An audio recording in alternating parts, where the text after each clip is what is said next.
Greetings of the day. This is Miss Tabassum. As you know that we have already started with Roald Dahl's The Landlady. Let's see the story so far. Billy Weaver reached Bath at about 9 o'clock in the evening. The weather was very cold and icy, so he asked the porter if he could get a hotel nearby. The porter suggested him to go to the Bell and Dragon. So Billy took up his suitcase and started to walk fast through the street. As he was moving through the street, suddenly his eyes caught sight of a printed notice in which were written bed and breakfast. He thought to have a look, so he moved closer. He saw green curtains hung on either side of the window. He peeped through the glass window and saw a bright fire burning in the fireplace, and the room was well furnished. But before finally making up his mind, Billy thought that he would have a look at the Bell and Dragon too. As he was turning to go, he felt as if the letters bed and breakfast were staring at him and compelling him and forcing him to stay over there. Without his own will, Billy started to walk towards the entrance door. He climbed the staircase and reached the door and pressed the doorbell. Instantly, a lady around 45 to 50 years old with a round pink face and blue eyes welcomed him smilingly. After that, Billy stepped over the entrance door. As he was about to hang his hat, he saw there were no other hats or coats or walking sticks over there. It means that he was the only visitor at that night over there. After that, the landlady and Billy climbed to the third floor of the building. The landlady showed Billy his room. After that, she said that she was very happy that Billy appeared, and she also added that she knew he would come. After that, the landlady asked Billy if he would like to have supper. Billy completely denied and said that he would go to sleep instead. The landlady said that it would be very nice of Billy if he could go downstairs and sign the guest book. After unpacking his suitcase, Billy went downstairs to sign the guest book.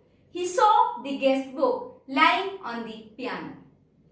He took out his pen and signed on the guest book. He noticed that there were two other entries in the guest book. One was of Christopher Mulholland, whose address was 231 Cathedral Road, Cardiff, and the other one was of Gregory W. Temple, whose address was 27 Sycamore Drive, Bristol. Both the entries were 2 and 3 years old, respectively.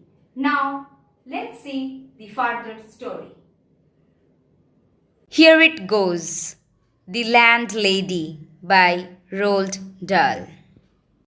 These names, Mulholland and Temple, somehow in some peculiar way appear to be sort of connected together, as though they were both famous for the same sort of thing.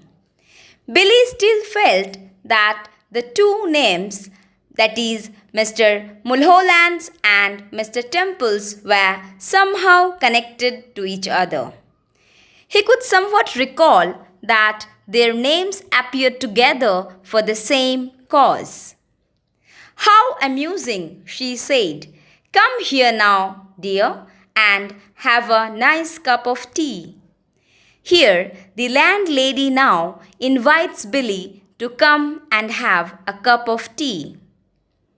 He stood by the piano watching her. He noticed that she had small, white, quickly moving hands and red, fingernails.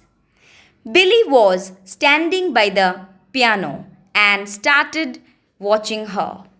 He noticed that she had small hands and red fingernails. I am almost positive that they were in the newspapers, Billy said. Billy told the landlady that he was almost confirmed that the names appeared in the newspapers. There is nothing more tantalizing than a thing like this that lingers just outside the borders of one's memory. It is very tempting when one tries to recall the thing, but it just couldn't be recollected and stays just outside the border of someone's thought. Now wait a minute, he said. Christopher Mulholland, wasn't that the name of the Eton schoolboy who was on a walking tour and then all of a sudden, milk, she said, and sugar?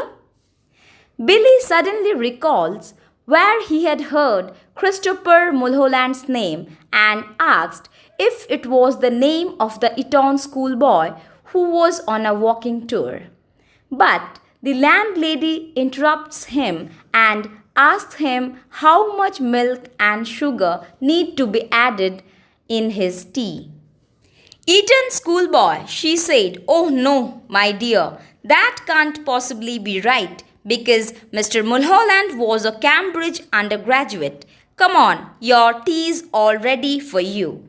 The landlady said Billy that Mulholland couldn't be a schoolboy from Eton. Instead, he was an undergraduate student from the Cambridge University. She also insisted Billy to come and have his tea as it was all ready for him. Billy started sipping his tea. For half a minute or so, neither of them spoke. Billy knew that she was looking at him. He could feel her eyes resting on his face, watching him over the rim of her teacup. Now and again, he caught a whiff of a peculiar smell that seemed to emanate directly from her person. Pickled walnuts, new leather, or was it the corridors of a hospital? Billy started to have his cup of tea, and for few seconds there was absolute silence between the two. Billy very well knew that the landlady was looking at him. He could feel as if the eyes of the landlady were resting on his face and fixed over there, watching him over the edge of her teacup. As Billy was sipping the tea, he could experience a strange smell. He was wondering if the smell was of pickled walnuts or new leather, or if it was the smell from the corridors of a hospital. Mr. Mulholland loved his tea. The landlady said that Mr. Mulholland was very fond of the tea that was served by the landlady. I suppose he left fairly recently, Billy said. Billy said that he feels that Mulholland had left recently from the bed and breakfast. Left, she said, arching her brows. My dear boy, he never left. He is still here. Mr. Temple is also here. They are on the 4th floor, both of them together. When Billy said the landlady that he predicts that Mr. Mulholland might have left the bed and breakfast recently, the landlady confirms that Mr. Temple and Mr. Mulholland are still in the 4th floor of the house. Billy stared at his landlady. She smiled back at him and asked, How old are you, my dear? Hearing the remark of the landlady, Billy was very puzzled and kept staring at his landlady. The landlady questions him how old Billy was. 17. Billy answered that he was 17 years old. Mr. Mulholland was also 17. Mr. Temple, of course, was 28, and yet I never would have guessed it if he hadn't told me. There wasn't a blemish on his body. His skin was just like a baby's. The landlady said Billy that Mr. Mulholland's age was also 17, whereas the age of Mr. Temple was 28, but the landlady couldn't guess it until Mr. Temple had told it himself to the landlady, as his skin was very soft like a baby without any mark or spot on his body. She seemed to have lapsed into another of her silences. Then she again took a long pause and moved into another thought in deep silence. Now, here we have the word meanings. Number 1. Tantalizing means tempting or teasing. Second, lingers means stays. Third, rim, the round edge. Fourth, emanate means to come from. Fifth, blemish, a mark or spot. Sixth, lapsed into means passed into. Now, here we have in-text questions. Number 1. Where did Billy Weaver reach at about 9 o'clock in the evening? Answer. Billy Weaver reached Bath at about 9 o'clock in the evening. Second, which hotel did the porter suggest Billy? Answer. The porter suggested Billy to go to the Bell and Dragon. Third, who opened the door to Billy? Answer. The landlady opened the door to Billy. Fourth, what did the landlady ask Billy to do before going to bed? Answer. The landlady asked Billy to sign the guest book before going to bed. Fifth, how many entries were there in the guest book? How old were the entries? Answer. There were 2 entries in the guest book. The entries were 2 and 3 years old respectively. That's all for the day. I hope you well understood the topic. We will be continuing the last part of the story in the next lecture. Thank you. Have a brilliant day ahead.